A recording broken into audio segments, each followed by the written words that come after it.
Hello students, UPSC guiding principles channel में आप सभी का हार्दिक स्वागत है। हम जनरल ज्योग्राफी की घटना चक्र को स्टडी कर रहे हैं और इसमें हम सबसे पहले जो इंडियन ज्योग्राफी का पार्ट है उसको हम कंप्लीट कर रहे हैं। तो चलिए स्टार्ट करते हैं मिसलिनियस पार्ट को। ठीक है।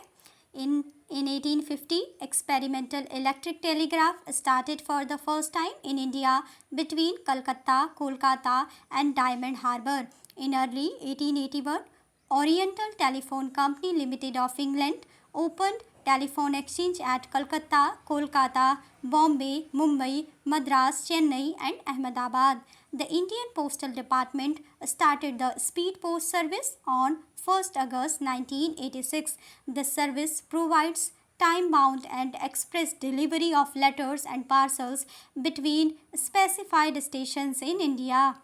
Biogas refers to a mixture of different gases produced by the breakdown of organic matter in absence of oxygen. Biogas can be produced from raw materials such as agriculture waste, manure, sewage, green waste, etc. It provides both power and manures. Thumba. Thumba is suburb of Thiruvananthapuram city, capital of Kerala, under the leadership of Dr. Vikram A. Sarabhai. The Indian National Committee on Space Research INCOSPAR dedicated to establish Thumba Equatorial Rocket Launch Station TERLS at Thumba in 1962. Thumba was a unique choice because of its proximity to the geomagnetic equator. Next है Bhabha Atomic Research Center BARC. Bhabha Atomic Research Center BARC is located in Maharashtra. Bhabha Atomic Research Center BARC is located in Maharashtra. Pokhran is situated in Jaisalmer Rajasthan. Pokhran कहाँ पर है? पोखरन है जैसलमेर राजस्थान में. The first underground nuclear test was held in Pokhran. The Himalayan Mountaineering Institute is in Darjeeling. The Himalayan Mountaineering Institute is in Darjeeling, West Bengal. Jawaharlal Nehru Agricultural University is in Jabalpur, Madhya Pradesh. Jawaharlal Nehru Agricultural University is in Jabalpur, Madhya Pradesh. Sardar Vallabhbhai Patel University of Agriculture and Technology is in Meerut, Uttar Pradesh. Sardar Vallabhbhai Patel University of Agriculture and Technology is in Meerut, Uttar Pradesh. Indira Gandhi Agricultural University has established in Raipur district of Chhattisgarh. Indira Gandhi Agricultural University has established in Raipur district of Chhattisgarh. India's first nuclear reactor is Apsara, which started its operation in August 1956 at Bhabha Atomic Research Center, BARC, Trombay, Mumbai. India's first nuclear reactor is Apsara, which started its operation in August 1956 at Bhabha Atomic Research Center, BARC, Trombay, Mumbai. Moradabad. Moradabad is famous worldwide for brushworks and glassware. Moradabad is also famous by the name of Pital Nagari. Moradabad is famous worldwide for brassworks and glassware. Moradabad is also famous by the name of Pital Nagari. Chanderi. Chanderi is a town of historical importance in Ashoknagar district of Madhya Pradesh. Chanderi is famous for its hand-woven sarees. ठीक है. Chanderi is famous for its hand-woven sari. Chanderi कहाँ है? Chanderi is a town of historical importance in Ashoknagar district of Madhya Pradesh. Chanderi is famous for its hand-woven sari. Banarasi silk sari. Banarasi silk sari is worldwide famous. These Banarasi saris are known for their gold and silver barcode or jari, fine silk and opulent embroidery. The Kanjivaram silk sarees are made in Kanchipuram of Tamil Nadu, so Kanchipuram is also known as Varanasi of South. The Kanjivaram silk sarees are made in Kanchipuram of Tamil Nadu, so Kanchipuram is also known as Varanasi of South. Cairn. Cairn is one of the world's leading oil and gas exploration and development company. Cairn, CAIRN. Cairn has its headquarters in Edinburgh, Scotland. The company is listed on the London Stock Exchange. This company is engaged in oil production in Rajasthan, India. Next है Aishbagh stadium. Aishbagh stadium is located in Bhopal, Madhya Pradesh. Green Park cricket stadium is located in Kanpur, Uttar Pradesh. Green Park cricket stadium is located in Kanpur, Uttar Pradesh. Eden Garden. Eden Gardens cricket stadium is located in West Bengal. Eden Garden cricket stadium is located in West Bengal. Aishbagh stadium is located in Bhopal, Madhya Pradesh. पहला question है, question solve करेंगे. Which one of the following can provide both power and manure? इसका answer हो जाएगा biogas plants. Biogas plants can provide both power and manure. Biogas refers to a mixture of different gases produced by the breakdown of organic matter in the absence of oxygen. Biogas can be produced from raw materials such as agriculture waste, manure, sewage, green waste, etc. It provides both power and manures. ठीक है, तो पहला question क्या है, which one of the following can provide both power and manure, तो answer हो जाएगा biogas plants. ठीक है, बायोगैस क्या है, biogas refers to a mixture of different gases produced by the breakdown of organic matter in the absence of oxygen. Biogas can be produced from raw material such as agriculture waste, manure, sewage, green waste, etc. It provides both power and manures. Next है question number 2. When was Speed Post Service launched by the Indian Postal Department in the competition to the courier service? Question number 2 है, when was Speed Post Service launched by the Indian Postal Department in competition to the courier service? तो इसका answer हो जाएगा option number D, 1986. The Indian Postal Department started the Speed Post Service on 1st August 1986. The service provides time-bound and express delivery of letters and parcels between specified stations in India. If the speed post is not delivered within the time, then the postal department refunds postal charges to the customers. The Indian Postal Department started the Speed Post Service on 1st August 1986. The service provides time-bound and express delivery of letters and parcels between specified stations in India. If the speed post is not delivered within the time, then the Postal Department refunds postal charges to the customers. Question number 3. Which one of the following statements is not correct? इसमें से बताना है कौन सा statement सही नहीं है. पहला है option A, India is the second largest producer of nitrogenous fertilisers in the world. तो ये तो बिल्कुल गलत है, क्योंकि India was the third largest producer of the nitrogenous fertiliser in the world. कब की बात है, जब ये क्वेश्चन पूछा गया था 2003 में. ठीक है, लेकिन अगर हम इसको करंट सिचुएशन में देखें तो क्या है, India was similarly the second largest producer of cotton. ठीक है, सेकेंड लार्जेस्ट प्रोड्यूसर है कॉटन में. India is the second largest producer of coal after China. India is present time पे क्या है, ये स्टेटमेंट बिल्कुल सही हो जाएगा, बस उस टाइम के अकॉर्डिंग ये स्टेटमेंट गलत था. ठीक है, ध्यान रखिएगा, 2003 का क्वेश्चन है, उस टाइम ये गलत था, लेकिन प्रेजेंट सिचुएशन देखें तो India is presently the second largest producer and consumer of nitrogenous fertiliser and the second largest producer of crude steel. ठीक है, तो जो पहला स्टेटमेंट है उसको अगर हम प्रेजेंट कॉन्टेक्स्ट में देखेंगे तो वह बिल्कुल सही होगा, लेकिन जब ये क्वेश्चन पूछा गया है उस टाइम पे गलत था, क्योंकि उस टाइम पे इंडिया कौन सी पोजीशन में था, India third largest producer of nitrogenous fertiliser in the world था एट अबाउट 2003. यानी 2003 के आसपास इंडिया क्या था, थर्ड लार्जेस्ट प्रोड्यूसर था नाइट्रोजीनियस फर्टिलाइज़र का वर्ल्ड में. बट प्रेजेंट टाइम पर इंडिया क्या है, second largest producer and consumer of nitrogenous fertiliser and second largest producer of crude steel. Second क्या है स्टेटमेंट, अब ये क्या है, अगर इस क्वेश्चन को हम प्रेजेंट कॉन्टेक्स्ट में देखें तो ये क्या हो जाएगा, ऑप्शन ए करेक्ट हो जाएगा. ठीक है, लेकिन उस टाइम पे नॉट करेक्ट था.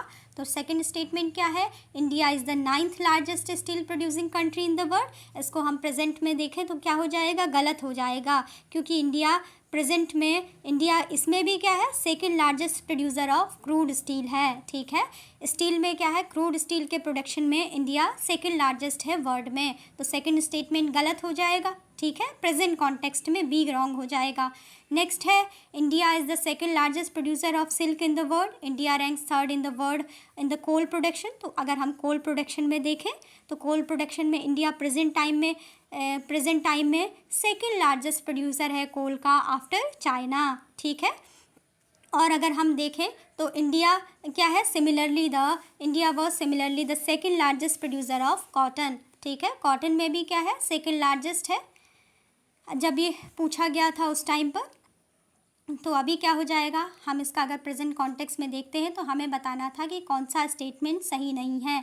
जो पहला स्टेटमेंट है हम इसको क्या कर रहे हैं, गलत सही नहीं देख रहे हैं, हम बस प्रेजेंट में जो इंडिया की चीज़ें हैं उनको देखेंगे। जैसे India is presently the second largest producer and consumer of nitrogenous fertiliser and India is the second largest producer of crude steel, ठीक है, ध्यान रखना है इसको। और उसके बाद India is also in the second largest producer of coal after China, coal में भी इंडिया सेकेंड लार्जेस्ट प्रोड्यूसर है in the world after China, ठीक है। तो उसके बाद नेक्स्ट है, और कॉटन में बताया गया है कि सिमिलरली कॉटन में क्या है, सेकेंड लार्जेस्ट प्रोड्यूसर है, ठीक है। इसके बाद नेक्स्ट क्वेश्चन है, question number 4, which of the following countries is the third largest producer and consumer of the fertilisers in the world. तो इसका आंसर हो जाएगा इंडिया, ठीक है। India is the third largest producer and consumer of fertiliser in the world. Next है question number 5, locust enter India from. इसका answer हो जाएगा पाकिस्तान। लोकस्ट इंडिया में कहाँ से इंटर करते हैं, पाकिस्तान से। Locust enter India from Pakistan. In order to control locust, 10 circle offices and 23 locust outpost has been established. These outposts perform the task of surveillance and control of locust in the 2 lakh square kilometer desert area of Rajasthan, Gujarat and Haryana. Locust enter India from Pakistan. In order to control locust, 10 circle offices and 23 locust outposts has been established. These outposts performs the task of surveillance and control of locust in the 2 lakh square kilometer desert area of Rajasthan, Gujarat and Haryana. Next है question number 6. At one of the places in India, if you stand on the seashore and watch the sea, you will find that the sea water recedes from the shoreline a few kilometers and comes back to the shore twice a day, and you can actually walk on the sea floor when the water recedes. This unique phenomenon is seen at, इसका answer हो जाएगा, कहाँ पर ये phenomena दिखाई देता है, जो कि एक यूनिक फिनोमेनन है जिसके बारे में अभी हमने बात की, चांदीपुर। चांदीपुर कहाँ पर है, उड़ीसा में है। The above mentioned phenomenon is seen at the sea shore of Chandipur in the state of Orissa. One can walk into beach as the sea water recedes away from the seashore line during the ebb tide time period between the high tide and low tide. Question number 6 में किसके बारे में बताया गया है, description किसके बारे में है, जो चांदीपुर है उसके बारे में बताया गया है। उसका जो सी शोर ऑफ चांदीपुर इन उड़ीसा, ठीक है, उसके बारे में ये डिस्क्रिप्शन है। At one of the places in India, if you stand on the seashore and watch the sea, you will find that the sea water recedes from the shoreline a few kilometers and come back to the shore twice a day, and you can actually walk on the sea floor when the water recedes. This unique phenomenon is seen at Chandipur, Odisha. The above mentioned phenomenon is seen at the seashore of Chandipur in the state of Odisha, where one can walk into the beach as the sea water recedes away from the shoreline during the ebb tide. Ebb tide is time period between the high tide and low tide. Next है question number 7, which one is not correctly match बताना है इसमें से। Sriharikota is in Andhra Pradesh. Thumba कहाँ है, Thumba is in Kerala. Next है Bhabha atomic research centre, ये कहाँ पर हो जाएगा, महाराष्ट्र में। Option C is not correctly matched, यहाँ पर दिया है कर्नाटका, तो करेक्ट क्या होगा, Bhabha atomic research centre BARC कहाँ है, महाराष्ट्र में। नेक्स्ट है पोखरन कहाँ है, राजस्थान में। Sriharikota is in Andhra Pradesh, Thumba is in Kerala, Bhabha atomic research centre is in Maharashtra, Pokhran is in Rajasthan. Next question है क्वेश्चन नंबर 8, इसमें मैच करना है। लिस्ट फर्स्ट में टाउन दिए गए हैं, लिस्ट सेकंड में उनका स्पेशलाइजेशन है, ठीक है। क्वेश्चन नंबर 8, तो इसको देखते हैं। The places given above are in Maharashtra. ठीक है, ये सभी कहाँ पर है, ये सारे प्लेसेस कहाँ हैं, महाराष्ट्र में ही हैं। और किस चीज़ के लिए फेमस है इनको देखेंगे, इनका स्पेशलाइजेशन क्या है। ठीक है, इनके स्पेसिफिकेशंस क्या हैं। The places given above are in Maharashtra and famous for. Alibag क्यों फेमस है महाराष्ट्र में, Alibag is famous for holiday resort. ठीक है, Balapur, Balapur in Maharashtra is famous for petrochemical complex. Next है Nhava Sheva, Nhava Sheva in Maharashtra is famous for fully mechanised port. Ratnagiri, Ratnagiri in Maharashtra is famous for fishing centre. ठीक है, Alibag in Maharashtra is famous for holiday resort. Balapur in Maharashtra is famous for petrochemical complex. Nhava Sheva in Maharashtra is famous for fully mechanised port. Ratnagiri in Maharashtra is famous for fishing centre. ठीक है, next है question number 9, which one of the following pair is not correctly match. ठीक है, बताना है कि कौन सा करेक्टली मैच नहीं है। एरिया और इम्पॉर्टेंट रिसोर्सेज। ठीक है, कौन करेक्टली मैच नहीं है उसको हमें बताना है। कोल्हन, कोल्हन कहाँ है, कोल्हन में क्या है, मिनरल रिसोर्सेज हैं। ठीक है, बिल्कुल सही है। सेकंड है कच्छ, कच्छ में फॉरेस्ट रिसोर्सेज नहीं मिलते हैं, ये गलत हो जाएगा। कच्छ फॉरेस्ट रिसोर्सेज के लिए फेमस नहीं है। कच्छ जो रीजन है वो किस चीज़ के लिए फेमस है, Kutch region has abundant water resources के लिए फेमस है। ठीक है, Kolhan is famous for mineral resources. Malabar coast is also famous for the water resources. और middle Ganga plain is famous for the soil resources. ठीक है, Kolhan is famous for mineral resources, Kutch region is famous for the water resources, and Malabar coast is famous for water resources, and Middle Ganga plain is famous for the soil resources. ठीक है, forest resources are not available in the Kutch region. Kutch region has abundant water resources. All other options are correctly matched. Kolhan is famous for mineral resources. Kutch is famous for the water resources. Malabar coast is famous for water resources, and Middle Ganga plain is famous for soil resources. Next है question number 10. Coral reefs are not found in which one of the following reasons. Coral reefs कहाँ पर नहीं पाए जाते हैं, इसका answer है Gulf of Cambay. Gulf of Cambay में कोरल रीफ्स नहीं पाए जाते हैं। ठीक है, Gulf of Mannar, Gulf of Kutch, Lakshadweep and Minicoy island, इन सभी प्लेसेस पर कोरल रीफ्स पाए जाते हैं। ठीक है, coral reefs in India are found at Gulf of Mannar, Gulf of Kutch, Lakshadweep and Minicoy island, Andaman and Nicobar island, Netrani island in Karnataka and Malvan in Maharashtra, but not found in Gulf of Cambay. Gulf of Cambay में coral reefs नहीं पाए जाते हैं। कोरल रीफ्स इंडिया में कहाँ कहाँ पर पाए जाते हैं, coral reefs in India are found at Gulf of Mannar, Gulf of Kutch, Lakshadweep and Minicoy islands, Andaman and Nicobar islands, Netrani islands in Karnataka and Malvan in Maharashtra, but not found in Gulf of Cambay. ठीक है,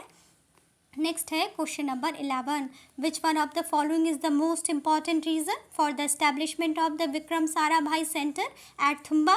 तो इसका आंसर हो जाएगा it is situated on the geomagnetic equator. ठीक है, तो question क्या है, question number 11, which one of the following is the most important reason for the establishment of Vikram Sarabhai space centre at Thumba. Thumba में ही इसको क्यों इस्टेब्लिश किया गया, विक्रम साराभाई स्पेस सेंटर को, इसका रीज़न क्या है, इसके इस्टेब्लिशमेंट का क्या है, क्यों है, इसका आंसर हो जाएगा कि it is situated on the geomagnetic equator, क्योंकि यह जियोमैग्नेटिक इक्वेटर पर स्थित है। It is situated on the geomagnetic equator. तो इसको देख लेते हैं, इसका explanation. Thumba is a suburb of Thiruvananthapuram city, capital of Kerala, under the leadership of Dr. Vikram Sarabhai. The Indian National Committee on Space Research in COSPAR decided to establish Thumba Equatorial Rocket Launch Station TERLS at Thumba in 1962. Thumba was a unique choice because of its proximity to the geomagnetic equator. Thumba is a suburb of Thiruvananthapuram city, capital of Kerala. Under the leadership of Dr. Vikram A. Sarabhai, the Indian National Committee on Space Research in COSPAR decided to establish Thumba Equatorial Rocket Launch Station TERLS at Thumba in 1962. Thumba was a unique choice because of its proximity to the geomagnetic equator. Because of its proximity to geomagnetic equator. Next है question number 12. The Himalayan mountaineering institute is located at. The Himalayan mountaineering institute कहाँ पर है? इसका answer हो जाएगा Darjeeling. The Himalayan mountaineering institute HMI is located at Darjeeling, West Bengal. The Himalayan mountaineering institute HMI is located at Darjeeling, West Bengal. Next है question number 13. Which of the following is not correctly match. ठीक है, इसमें से बताना है कौन सा करेक्टली मैच नहीं है. सबसे पहला है जवाहरलाल नेहरू कृषि विश्वविद्यालय. कहाँ पर है? जवाहरलाल नेहरू कृषि विश्वविद्यालय इज इन मध्य प्रदेश. बिल्कुल सही है. सेकंड है Sardar Vallabh Bhai Patel university of agriculture and technology in Uttar Pradesh. ये भी बिल्कुल सही है. थर्ड है इंदिरा गांधी कृषि विश्वविद्यालय. ये कहाँ पर है? ये है रायपुर में. ठीक है, रायपुर छत्तीसगढ़. इंदिरा गांधी कृषि विश्वविद्यालय, इंदिरा गांधी एग्रीकल्चर यूनिवर्सिटी कहाँ पर है? रायपुर छत्तीसगढ़ में. तो option C is not correctly matched. ठीक है, यही आंसर हो जाएगा क्योंकि इंदिरा गांधी कृषि विश्वविद्यालय कहाँ पर है? रायपुर छत्तीसगढ़ में है, राजस्थान में नहीं है, रायपुर छत्तीसगढ़ में है. नेक्स्ट है आचार्य NG रंगा एग्रीकल्चर यूनिवर्सिटी कहाँ है? तेलंगाना में है. आचार्य NG रंगा agriculture university is in Telangana. इसमें से हो जाएगा Indira Gandhi agricultural university IGAU, that is Indira Gandhi कृषि विश्वविद्यालय is an agricultural university located in Raipur Chhattisgarh, not in Rajasthan. जबकि जो रेस्ट ऑफ द ऑप्शंस हैं वो सभी करेक्टली मैच्ड हैं. जैसे कि जवाहरलाल नेहरू कृषि विश्वविद्यालय कहाँ है? मध्य प्रदेश में. सरदार Vallabh Bhai Patel university of agriculture and technology कहाँ है? उत्तर प्रदेश में. इंदिरा गांधी कृषि विश्वविद्यालय कहाँ है? रायपुर छत्तीसगढ़ में. आचार्य NG रंगा एग्रीकल्चर यूनिवर्सिटी कहाँ है? तेलंगाना में. नेक्स्ट है क्वेश्चन नंबर 14. इनको भी क्या है? मैच करना है. बताना है कि क्राफ्ट्स और हेरिटेज ऑफ, बताना है कि कौन सा पेयर करेक्टली मैच है. ठीक है, ये है पुथुकुल्ली शॉल्स कहाँ की हेरिटेज हैं? इसका आंसर हो जाएगा तमिलनाडु की. तो इसमें क्या है? नेक्स्ट है सुजनी एम्ब्रॉयडरी कहाँ की हेरिटेज है?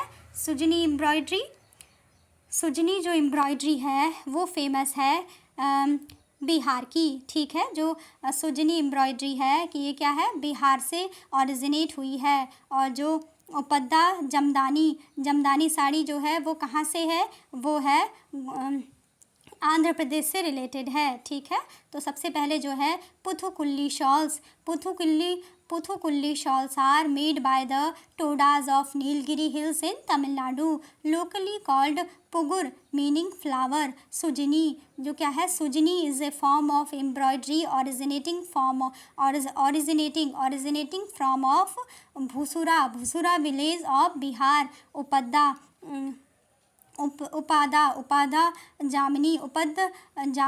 जामदानी जो जामदनी है. ठीक है, उपादा जामदनी साड़ी, जो जामदनी साड़ी है is a silk style woven in Uppada of East Godavari district in Indian state of Andhra Pradesh. Uppada. ठीक है, उपादा डिस्ट्रिक्ट है. तो क्या है यहाँ पर? क्राफ्ट और हेरिटेज, इनको मैच करना था. इसमें पूछा गया था कि कौन सा पेयर करेक्टली मैच है. तो इसमें ओनली वन करेक्टली मैच है क्योंकि जो पुथुकुल्ली शॉल्स हैं वो कहाँ की हेरिटेज हैं?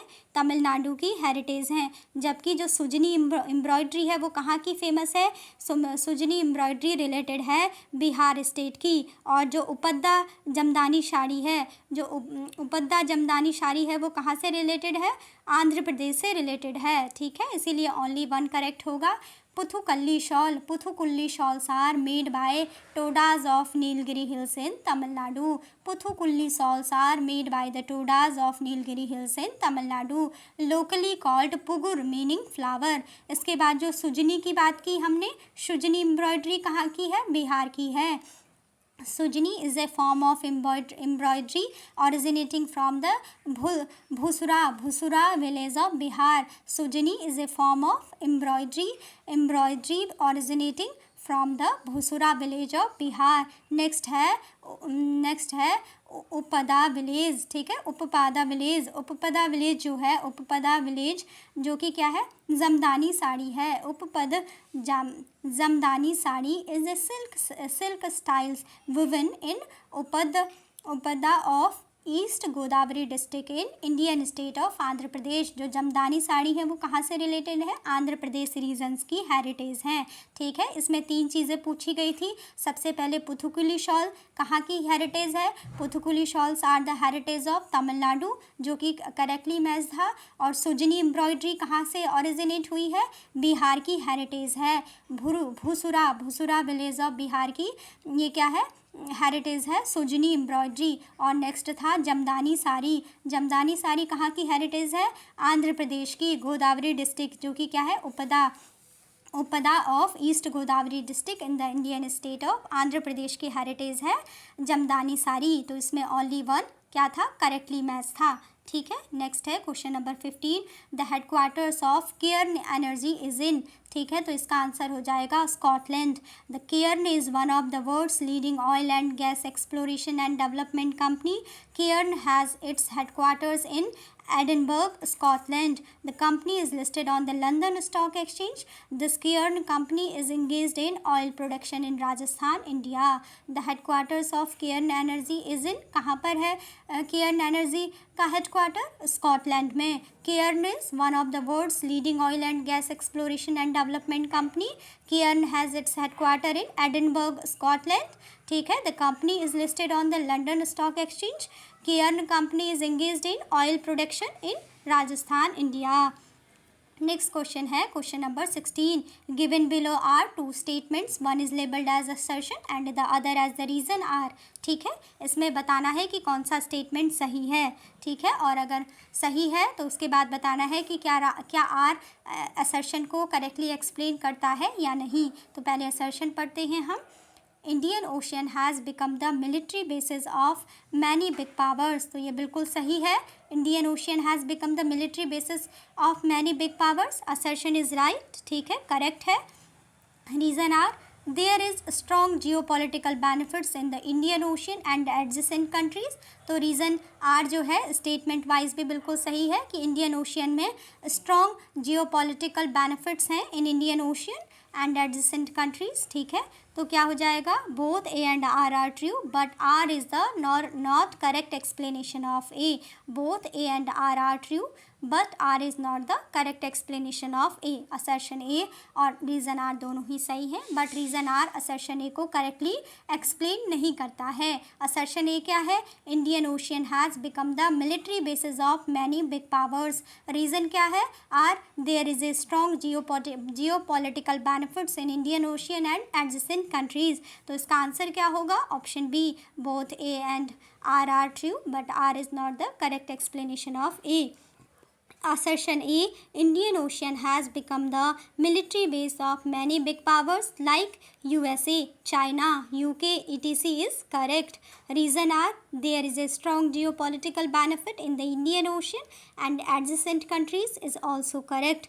But as the involvement of many superpowers in a region not only benefit in strong geopolitics, but it also a threat to peace and security of that region, and tension can arise any time which will impact countries around that region. So both A and B are true, both A and R are true, but R is not the correct explanation of assertion A. So the correct answer would be option B. Next है question number 17, इसमें क्या है, match the following है, match करना है question number 17 में।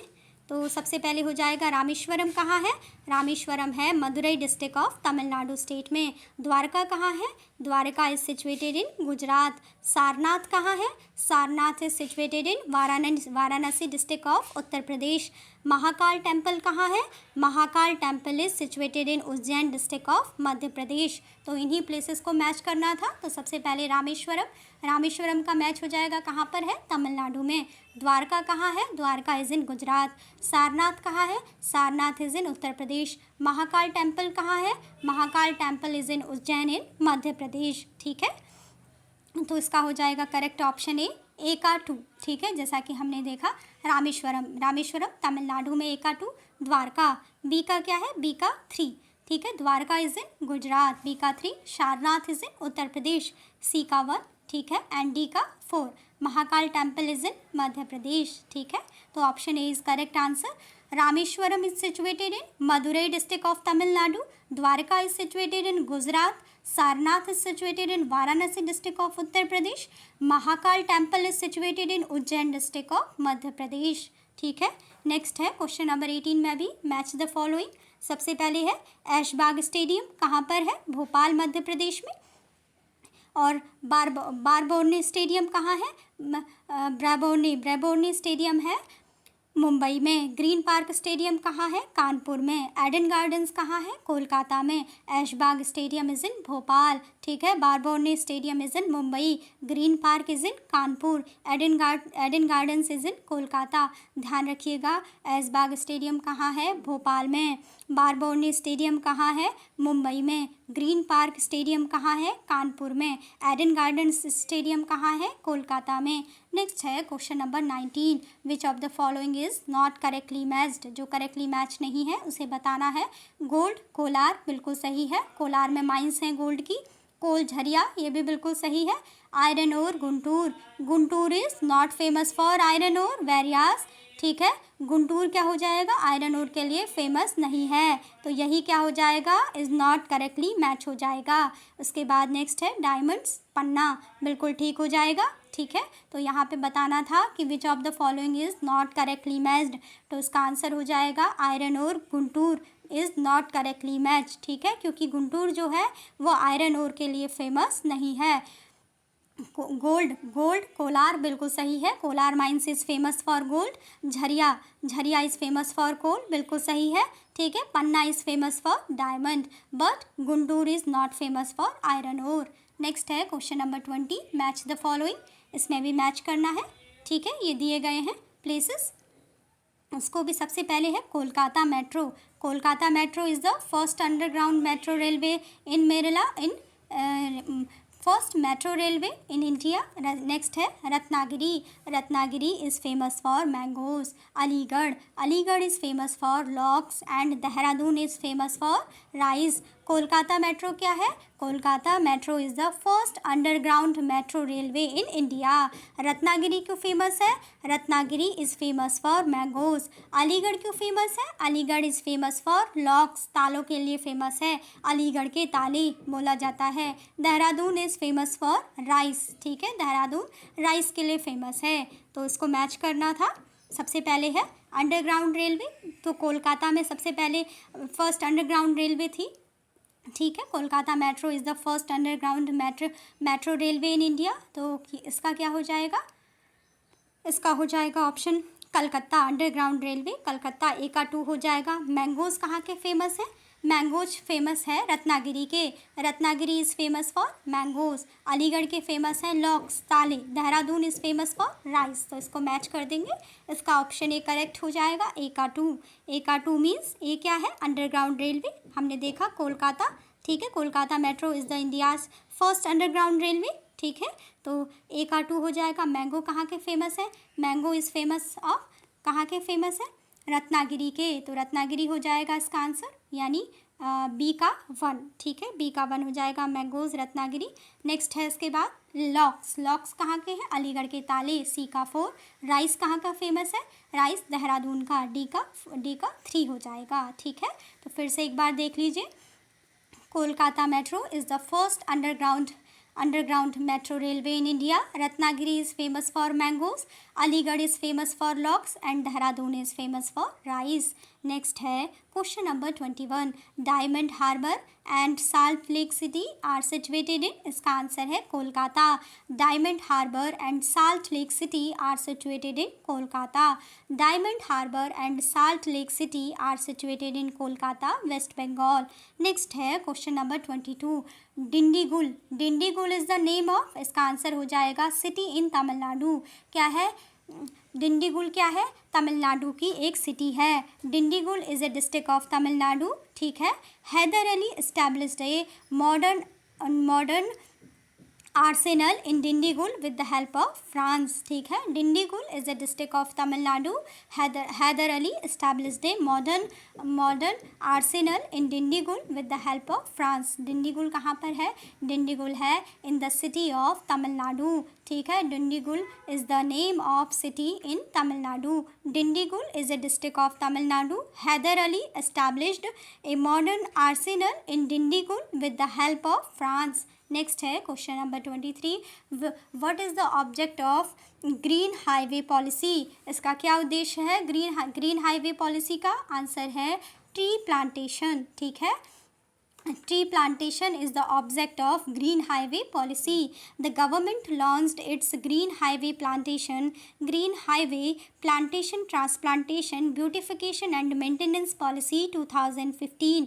Its aim is to help the environment, help local communities and generate employment by planting trees along all the highways in the country. What is the object of Green Highway Policy?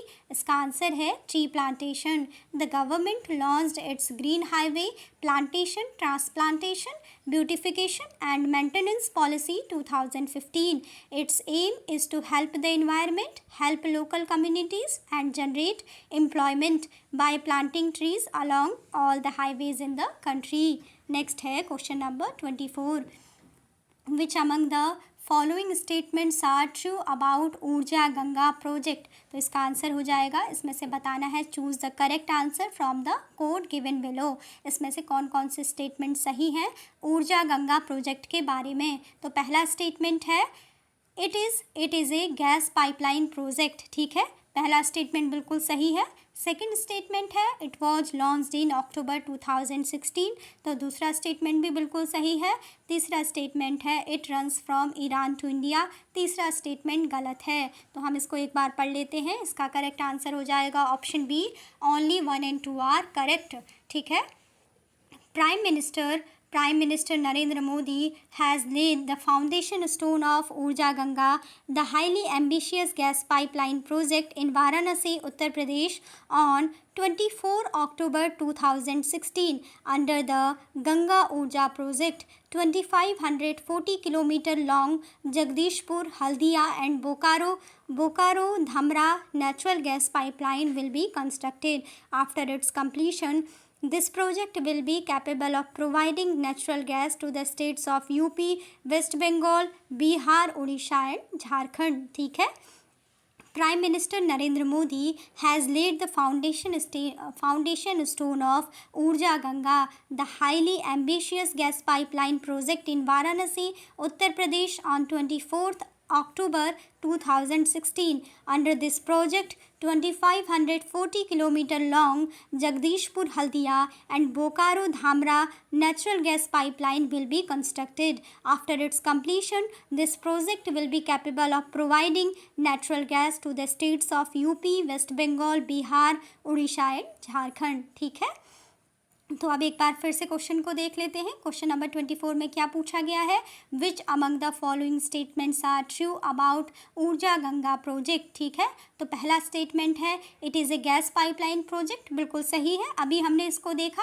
Second है it was launched in October 2016, ये भी बिल्कुल सही है कि इस project को launch किया गया वाराणसी उत्तर प्रदेश से on 24 October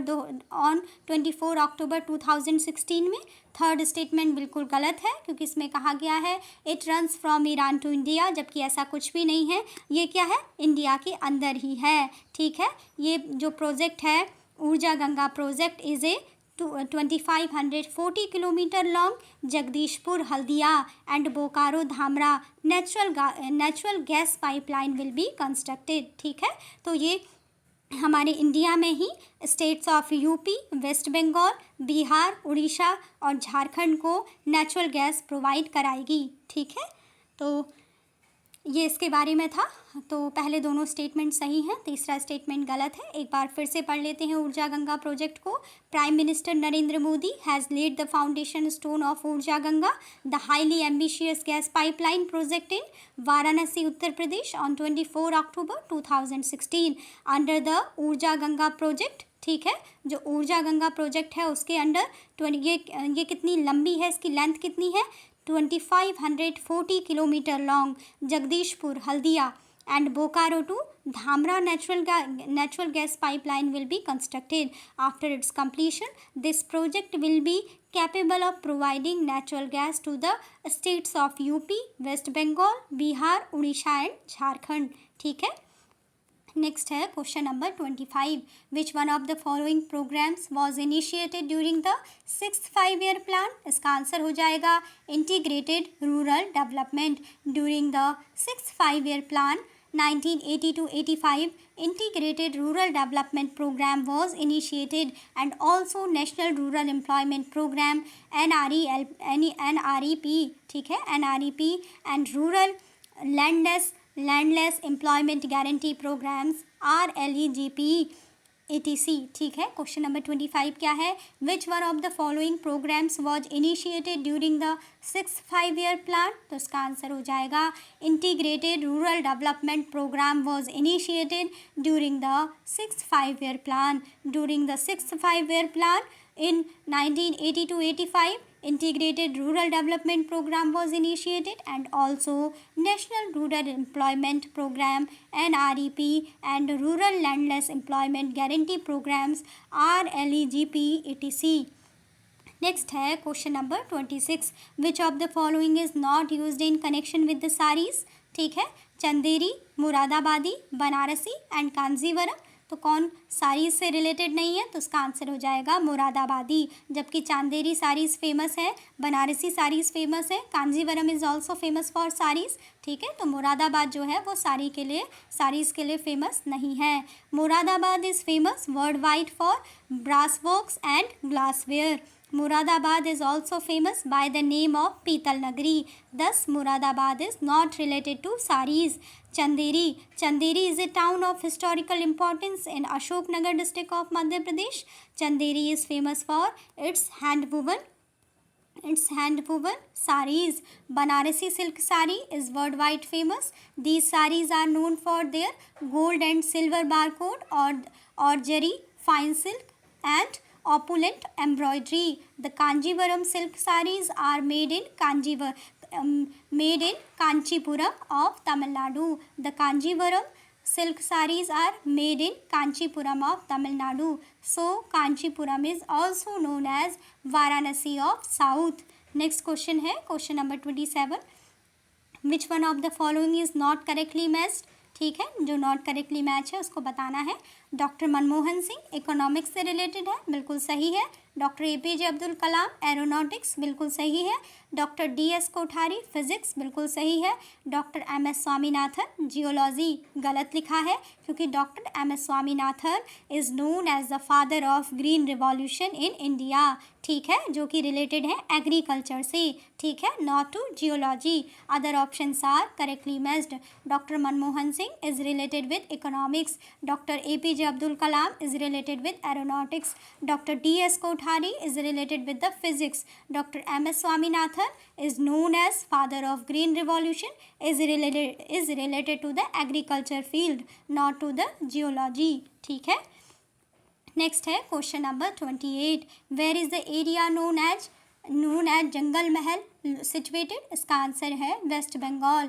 jungle Mahal is situated in West Bengal. It was in the news due to the Naxalite activities. ठीक है, जंगल महल कहाँ पर है, जंगल महल है वेस्ट बंगाल में। ये क्यों फेमस है, ये न्यूज़ में क्यों था, it was in the news due to Naxalite activities. ठीक है, where is the area known as Jangal Mahal situated West Bengal. Jangal Mahal is situated in the West Bengal. ठीक है, जंगल महल was in the news due to Naxalite activities. Next है question number 29. The system under which the peasant himself owns the land and is responsible for payment of land revenue to the government is known as, इसका answer क्या हो जाएगा, Ryotwari system. Ryotwari system, इस system में क्या होता है, the system under which the peasant himself owns the land and is responsible for payment of land revenues to the government is known as Ryotwari system. Ryotwari system is the system under which the peasant himself owns the land and is responsible for payment of land revenue to the government. It was introduced by sir Thomas Monroe in 1820, the governor of Bengal. ठीक है, Ryotwari system was practiced in the areas of Madras, Bombay, Assam and Coorg provinces. ध्यान रखिएगा, काफ़ी important question है. The system under which the peasant himself owns the land and is responsible for payment of land revenue to the government is known as Rayotwari system. Rayotwari system is the system under which the peasant himself owns the land and is responsible for payment of land revenue to the government. Rayotwari system was introduced by Sir Thomas Monroe in 1820, the governor of Bengal. Rayotwari system was practiced in the areas of Madras, Bombay, Assam and Coorg provinces. ठीक है, next question है question number 30. The first nuclear reactor of India is named. इसका answer हो जाएगा Apsara. The first nuclear reactor of India is named as Apsara. ठीक है, India's first nuclear reactor is Apsara, which started its operation in August 1956 at Bhabha Atomic Research Center, Bark, Trombay, Mumbai. India's first nuclear reactor is Apsara, which started its operation in August 1956 at Bhabha Atomic Research Center, Bark, Trombay, Mumbai. Next है question number 31.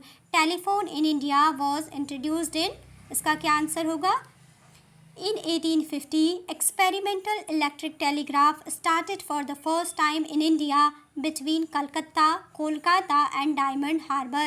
In early 1881, Oriental Telephone Company Limited of England opened telephone exchange at Calcutta, Kolkata, Bombay, Mumbai, Madras, Chennai and Ahmedabad. On 28th January 1882, the first formal telephone service was established.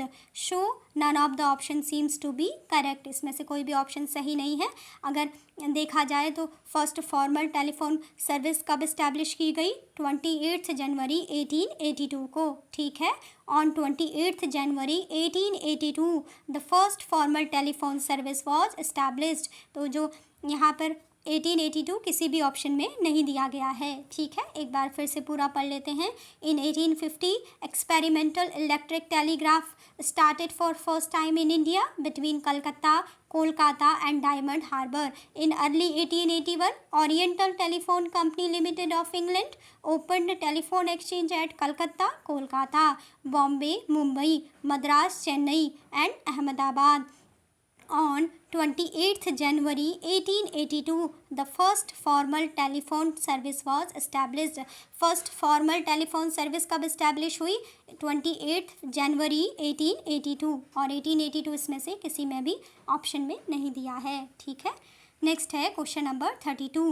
The leading crude oil supplier to India during 2017-18 is, इसका answer हो जाएगा Iraq. ठीक है, 2017-18 में India के लिए जो leading crude oil supplier था वो कौन सी कंट्री थी, इराक. ठीक है, Iraq replaced Saudi Arabia in August 2018 as the top oil supplier to India. Data from industry and shipping resources confirmed. Despite the lower purchases, Iran remained the third largest oil supplier to India. First is Iraq, second is Saudi Arabia and third one is Iran. ठीक है, Iraq replaced Saudi Arabia in August 2018 as the top oil supplier to India. Data from industry and shipping sources confirmed. Despite the lower purchases, Iran remained the third largest oil supplier to India. First is Iraq, second is Saudi Arabia and third one is Iran. ठीक है. Next है question number 33. The dust storms originating in Rajasthan in May and June months are caused due to, इसका answer हो जाएगा पहला option है origin of convectional currents at few places. ठीक है, ओनली वन हो जाएगा स्टेटमेंट, बिल्कुल सही है पहला ही. The dust storms originating in Rajasthan in May and June months are caused due to origin of convectional currents at few places. क्यों होता है origin of convectional? Due to the origin of convectional currents at few places. The dust storms originating in Rajasthan in May and June months are caused due to the origin of convectional currents at few places. ठीक है. Recently, a dust storm swept across North India, primarily Rajasthan and Uttar Pradesh, killing 125 people and injuring hundreds. The reason behind this dust storm was the origin of convection currents at few places. ठीक है. Recently, a dust storm swept across North India, primarily Rajasthan and Uttar Pradesh, killing 125 people and injuring hundreds. The reason behind this dust storm was the origin of convection currents at few places. इसीलिए पहला statement बिल्कुल सही है कि इसका reason क्या है, origin of convectional currents at few places. Next है क्वेश्चन नंबर 34. क्वेश्चन नंबर 34 है Imphal basin surrounded by Imphal basin surrounded by Manipur hills is a fine example of, इसका आंसर हो जाएगा lacustrine plain. Imphal basin surrounded by Manipur hills is a fine example of lacustrine plain. Imphal basin किसका example है? Imphal basin is an example of lacustrine plain. कहाँ पर है? Manipur hills में है. ठीक है. Imphal basin surrounded by Manipur hills is a fine example of lacustrine plain. A lacustrine plain or lake plain is a plain formed due to the past experience of a lake and its accompanying sediment accumulation. ठीक है. Imphal basin surrounded by Manipur hills is a fine example of lacustrine plain. A lacustrine plain or lake plain is a plain formed due to the fast experience of a lake and its accompanying sediment accumulation. Next है question number 35. In which state of India the highest percent 2011 of urban population, क्या पूछा है? In which state of India the highest percent of urban population 2011 के census के according बताना है कि कौन से स्टेट ऑफ इंडिया में highest percentage of urban population है. तो इसका आंसर हो जाएगा गोवा. ठीक है. Goa with 62.17% of urban population is the highest in the states of India as per the 2011 census, followed by Mizoram 52.11% and Tamil Nadu 48.40% respectively. Question number 35 क्या है? In which state of India the highest percent of urban population according to the census 2011? इसका answer हो जाएगा Goa. Goa is the highest percentage of urban population, that is 62.17% of urban population. ठीक है. Goa with 62.17% of urban population is the highest in the states of India as per the 2011 census, followed by Mizoram 52.11% and Tamil Nadu 48.40% respectively. ठीक है. Next है question number 36. Which of the following subjects deals with the studies in population and vital statistics of human communities? इसका answer है demography. Demography deals with the studies in population and vital statistics of human communities. Question number 36 क्या है?